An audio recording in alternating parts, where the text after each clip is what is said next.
Welcome inside Studio B here on Rebel Report. I'm White Touche, and that's Kevin Kelly. Let's kick it off by heading over to the gridiron, where reporter Jack Bridges has more on the Rebels. Thank you, guys. Well, last week was a brutal one for the Rebels. A tough 44-41 overtime loss to the Syracuse Orange has dropped UNLV out of the top 25 poll. But the Rebels will have to have a short memory as they have the Utah State Aggies in their second Mountain West Conference game of the season. The Aggies have a solid offense, putting up more than 20 points in all but one of their games so far this season. Their 1-4 record isn't what it seems, as 3 of their 5 matchups have been against ranked opponents. The offense is led by senior wide receiver Jalen Royals. Last week, against the number 21 ranked Boise State Broncos, Royals exploded for 9 catches, 211 receiving yards, and 2 of his 4 receiving touchdowns. The Rebels will have their hands full trying to slow down the senior wideout. UNLV head coach Barry Odom has respect for the Aggies, as he had this to say in Monday's press conference. The way Utah State is playing, they're ultra explosive on offense. They got a terrific quarterback, got a really good running back. They got elite receivers. I think their offensive line plays really well together. I've known their offensive line coach for a long time. He was on my staff in a role at the University of Missouri. I know what he does and how he does it. He's really good. And then defensively, they've got great speed, and I am impressed with schematically how they're playing. So we'll have to play really well. We need a really good week of preparation, and our guys will do that. But this will surely be a battle amongst elite receivers, as UNLV's Ricky White III has found his stride ever since the sudden quarterback change in Las Vegas. In 2 games with Haj Malik Williams under center, White has brought in 20 catches for 262 receiving yards and 3 of his 6 receiving touchdowns. The senior wideout has continued his role as a cornerstone of the UNLV offense. The Rebels are looking to bounce back and quickly forget last week's loss as they get back on track. Kickoff is Friday night at 6 p.m. Pacific Standard Time. Back to you guys at the desk. Thanks, Jack. Hopefully the Rebels can bring home a W this weekend and get back into the top 25. UNLV women's volleyball is back on the road for a 2-match stretch this week. Let's send it over to Alexa Ibarra and Jalen Delos-Reyes for a look at tonight's matchup at Fresno State. We have a battle of the West tonight. UNLV coming off a shutout 0-3 loss against Utah State last Saturday. Hope to regain their confidence back. Players Chloe Thomas, Gabrielle Ramos, Alondra Alarcon, and Rihanna Dean Jackson, who made a huge impact against UNR, struggled with keeping the same momentum. UNLV plays against the Fresno State Bulldogs at 6 p.m. tonight. Although this is an away game, you can watch the game live online. Don't let their 6-9 record fool you, as Casey Perry, who was titled Defensive Player of the Week, had a total of 4 solo blocks and 7 assists, leading the Bulldogs to a win over Wyoming. If the Rebels are locked in tonight, they have a high chance of winning, and I think Thomas and Ramos will lead the offense with the highest amount of kills. What do you think? I think the Rebels will take the win tonight. They have a strong offense and defense in general, with Dean Jackson being one of the lead blockers and Lotto stepping up these past 4 games. Is Coach Lisa Rosen for the Bulldogs cooking up something we don't know about? We'll see today as both teams look for a rebound win against their rival. My name is Jalen Delos-Reyes. And I'm Alexa Ibarra. Back to the desk. Thanks, Alexa and Jalen. Both teams are looking to climb the ranks of the Mountain West as they sit in the middle of the pack in the current standings. Moving over to the ice, the UNLV Skating Rebels play their home opener this weekend against the Oregon Ducks, and AJ Reed has more at the breakdown. UNLV hockey is back at home after 8 months off. They host the Oregon Ducks for a 2-game series at City National Arena. A major factor going in this one will be the UNLV rookie class headlined by Hayden Siegel. He scored his first goal last weekend against NCAA Division I opponent, the Lindenwood Lions. Last season, he scored 13 points for the North Iowa Bulls.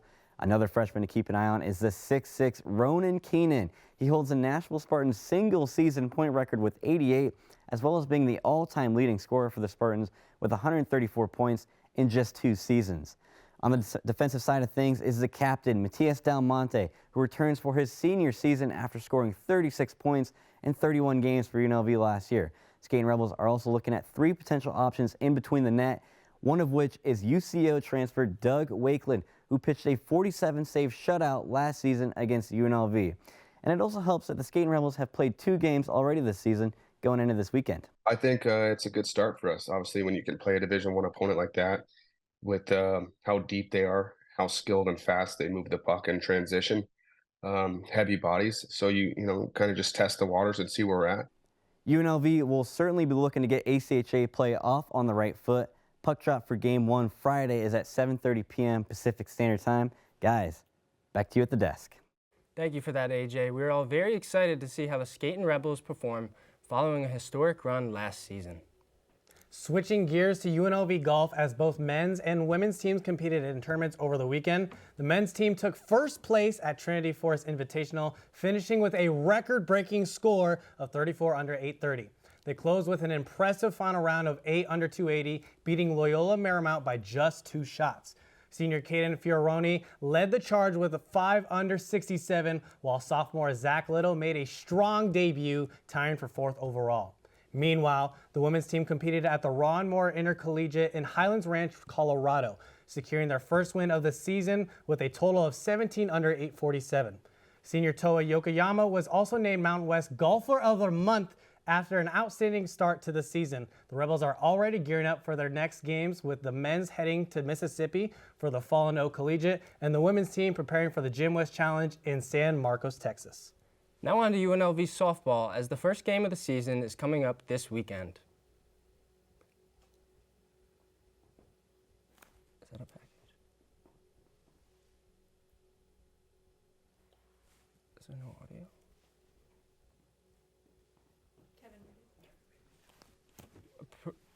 It's at the top. Improve at Lamar University, where the Cardinals ended with a 3.02 ERA, the school's best since 2019. Here's what Coach Oresco had to say about Game 1. Start reading the script. Start reading. Make sure to catch the Rebels as they take on the Grand Canyon University this Saturday at 3 p.m. at Eller Media Stadium. Moving over to the hardwood, it's time for the Rebels to start running again. With the season starting on November 4th, there's only a few weeks left until opening tip. With practices ramping up, we checked in with Coach Kruger to see what he's focusing on.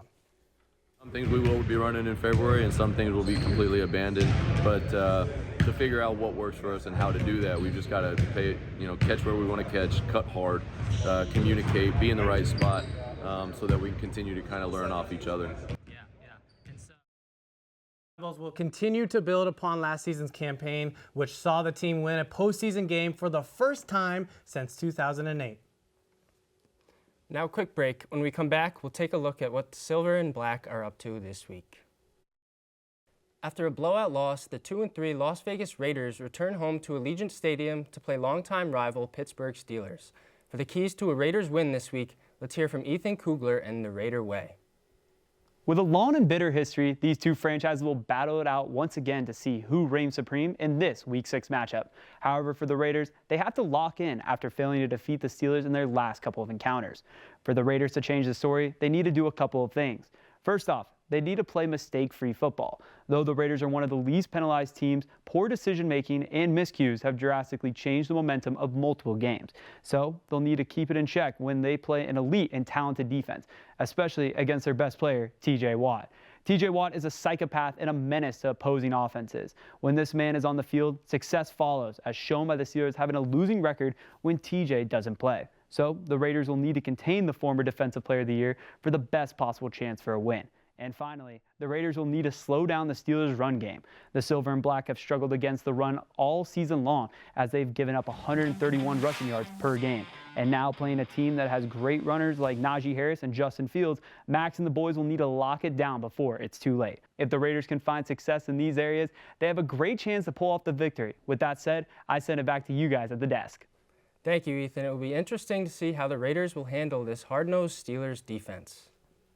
The Golden Knights are back in action after a long summer break. Reporter Nathan Olson has the full coverage of the season opener.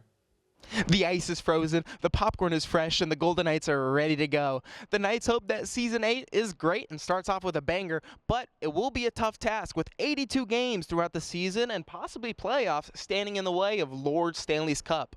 Luckily for the VGK, the season opener is a home opener as they take on the Colorado Avalanche, who are hoping to play spoiler to all the festivities. And that they do, getting on the board first and quickly as Mikko Rantanen one-times it past and an outstretched Aiden Hill off of a quick pass by Nathan McKinnon, and an all too familiar sentence from what some have considered NHL's Batman and Robin.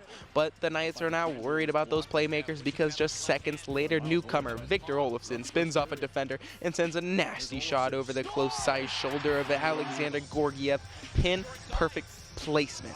And just like the Tropicana, the Colorado Avalanche imploded, allowing 2 back-to-back goals within 25 seconds late in the period. First coming from Ivan Barbashev, parked wide open in front of the net, and the other coming from a great rush play from the first line. Pass, puck and net. And if you pick the over tonight, well, you will be walking away with extra cash in your pocket and a smile on your face, as an additional 4 goals were cashed in during the second period, including this dazzling wrist rocket by Olsen on the power play to collect his second of the night, tying James Neal's record for the most goals in a debut game with the Knights. This barn burner of a game would finish up with the final score of 4-8. The guys in gold picked up the crucial first 2 points of the season. Here's Olofsson on his first win as a Golden Knight. It was good. It was a tough game. We had to dig deep. We did let up a little bit too many goals and chances than what we would have liked, but I mean, we also scored 8. Though the Knights took the win, Colorado's Mikko Rantanen did finish the night with 3 goals, a hat trick, which does mean he's on track for 246 goals. He won't reach it, but it is funny to say he is on that trajectory. Reporting from T-Mobile Arena with Rebel Report, I'm Nathan Olson. Thanks, Nate. The Knights are at home for 2 more games against the Blues on Friday and the Ducks on Sunday before they hit the road. Speaking of the Golden Knights, a big congratulations to UNLV pre-med student Antonio Rodriguez Torres for claiming the grand prize in the Road to Puck Drop scavenger hunt. The Golden Knights partnered with Nakvi Injury Law to host a hockey puck scavenger hunt with a prize of $25,000. Antonio Torres claimed the grand prize Monday morning. Initially, the Knights posted a subtle hint of where the hockey puck might be hiding.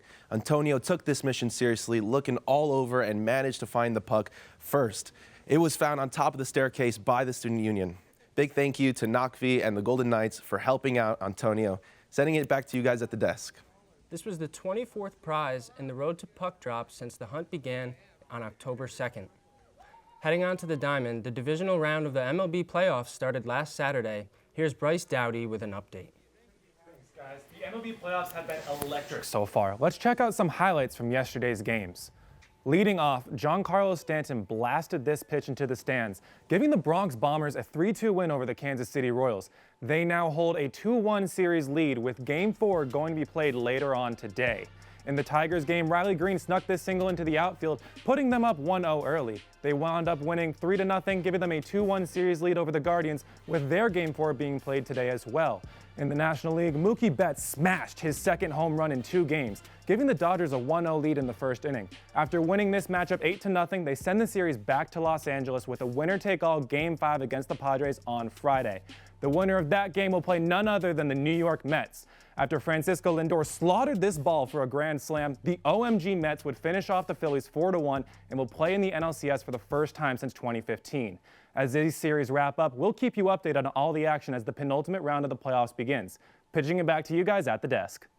The action will continue into the weekend with potential Game 5s being played on Saturday and Friday. We'll keep you updated on all the action as the playoffs ship to the championship series. Coming up next, Matt Felsenfeld and John Harris give us some insight on the upcoming schedule for the Running Rebels. Welcome to this week's episode of The Rebel Talk. I'm Matthew Felsenfeld, joined by John Harris. John, how are you doing today? Good, Matt. Good to see you. On this week's episode, we're going to talk about the Rebels' non-conference schedule for the upcoming basketball season. John, the Rebels have a very tough non-conference schedule coming up, and actually started off with an early tough opponent in Memphis. Yeah, Memphis comes to town. I mean, that was a huge game and a big deal last season when they announced the non-conference opponents. And Memphis coming to town, that's another chance to start fast and to start really strong early in the season, because those big wins like last season really help your resume come March. And, you know, they also hurt you if you don't get it done. But this season, Memphis comes to town, huge deal. And it's actually part of the two-way agreement. So they come here and then we'll go there eventually. So that's a big game for sure. Yeah, I'm really excited to kick off the season. That's our second game of the season, and that's going to be a huge win if the Rebels can get that, and especially at home. They're going to go against Penny Hardaway Jr., who's had some allegations against him the last couple months, but I think Memphis is going to be locked in and ready to go. But then the Rebels' next tough one is actually a tournament called the Arizona Tip-Off, which they play Mississippi State Butler, or Northwestern. All Power 5 schools. So I'm really excited. Yeah, again, all Power 5 schools, big tournament teams. I mean, Northwestern being one of those teams. They made a deep run a few years ago. SEC, Mississippi State, huge. Butler, I mean, these are big programs that could really help elevate our program and elevate, resumes come March, because that's the ultimate goal this season for sure for Kevin Kruger and company. So I think definitely that Arizona tournament is a really good chance to kind of propel up, especially in the net rankings, come November. So that'll be Absolutely. good. And last year we didn't do as well in the tournament that we played in, but this year I think we're going to do really well. And especially with the group that we have, in getting these Power 5 wins so early in the season would be massive if UNLV can come out with those wins. Yeah. Then we're going to move on to the Creighton game, which is going to be a huge one for the Rebels. They're going to be number 8 at the time in the nation, and we're playing in Creighton. Last year we played here in Vegas, so I am so excited to see the Rebels go down there and hopefully take care of business and get their first ranked win of the year. Yeah, definitely. I mean, they came here last year, they played at Dollar Loan, or excuse me, Lee's Forum now, sorry. And now we get to go to Nebraska, and again, that's another big game. And if you can get that big game on the road in Nebraska, Omaha, I mean, it would do so much. Like you said, a ranked win, that always looks nice come March. So I think it should be a good game too. Our depth, we've got size, we've got, good point guard, Dean Thomas coming back, leading the Rebels. So I think they've got another really good chance to get things done. Yeah, and the last team that we're going to take on in the non-conference that I think is super tough is Dayton. We didn't play them last year due to reasons, and I'm really excited to see how we come out against them at Dayton, because Dayton has a great home atmosphere, probably top 10 when it comes to home atmospheres, and they're going to be loaded this year. Definitely loaded. I mean, we saw what they did last year in March.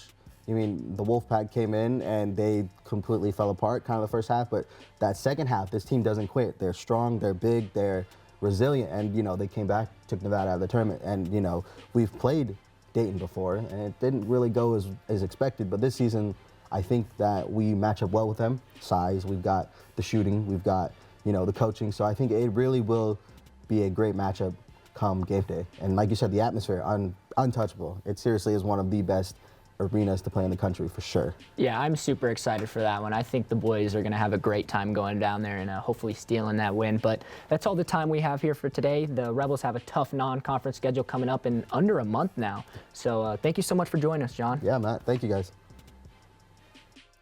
Welcome back. The NBA returns for another exciting season, and reporter John Harris has the preview. 32 teams in the quest for the Larry O'Brien Trophy. It has been an interesting offseason post-Boston Celtics victory in the NBA Finals.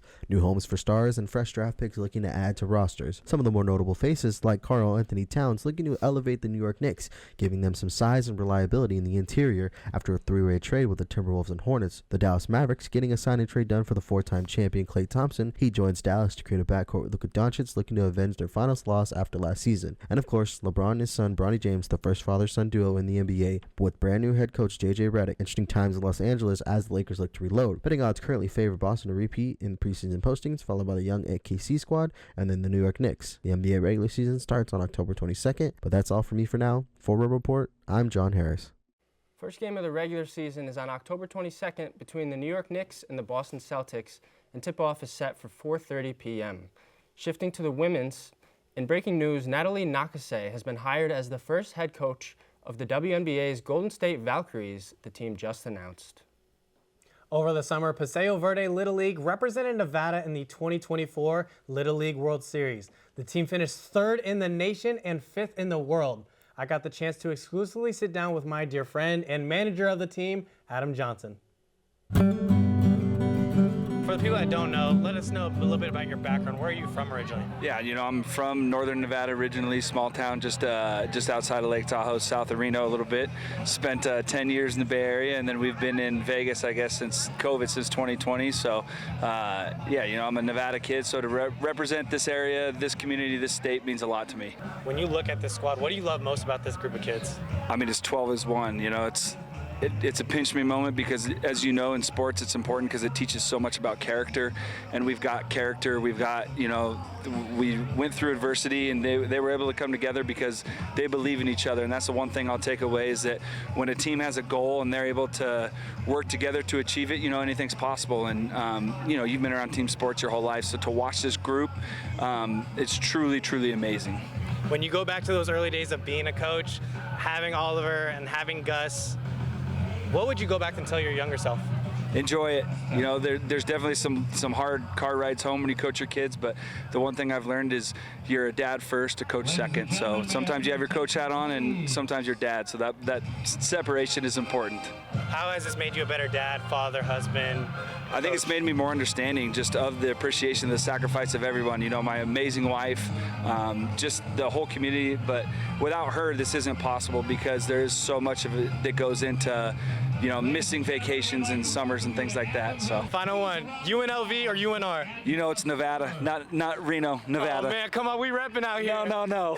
Appreciate you. Appreciate it. It's great sitting down with a family friend. Too bad Reno's program didn't show up for their own alum. I guess you can always count on a Rebel to make it happen. And I know you're watching, Adam, so remind me, what color is that Fremont Cannon? Kevin, do you remember?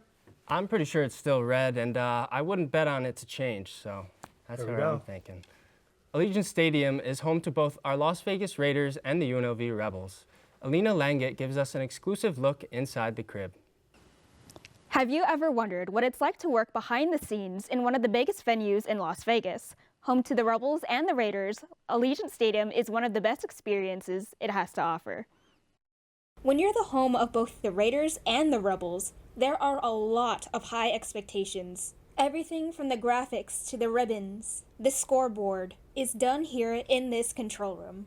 Most of the prep work is done a day before, but during game days, our call times are usually hours before the doors open. This monitor allows us to see every possible angle. And did we mention that we see everything? From you in your seat to the players in their locker room. Each one of these monitors are connected to a camera. We have multiple cameramen on the field trying to get the best possible angle for you to see the game in your seat. This also allows playback to have an easier time making cases, especially when there's a flag on the field, a questionable play, and our team finally getting a touchdown. Working behind the scenes at the biggest venue in Las Vegas can be challenging. Every game or private event isn't the same, but we hope your experience at Allegiant Stadium is a memorable one. Game will be our homecoming game against Boise State on October 25th at 7:30 p.m. Students can get free tickets at the box office or order online.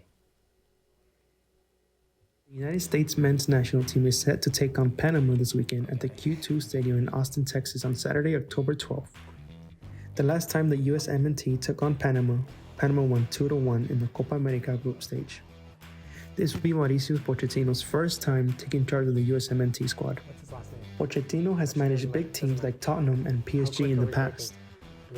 Pochettino is looking to give this young and up-and-coming squad a new look after their disastrous run in the last major tournament, the Copa America, here at home. The United States men's national team is 1-3 in their last 4 games versus Panama. Their star striker, Folarin Balogun, suffered a shoulder injury in his last game for his club. However, their main man, Christian Pulisic, who was recently named AC Milan's Player of the Month, is looking to continue his excellent form from AC Milan and help them win their international games coming up. Back to you guys at the desk. Thank you for that, Alex. Well, with that, we're going to wrap it up here on Rebel Report. 1:30s on Thursdays, always here on YouTube. Thank you so much for joining us today. We'll catch you next time.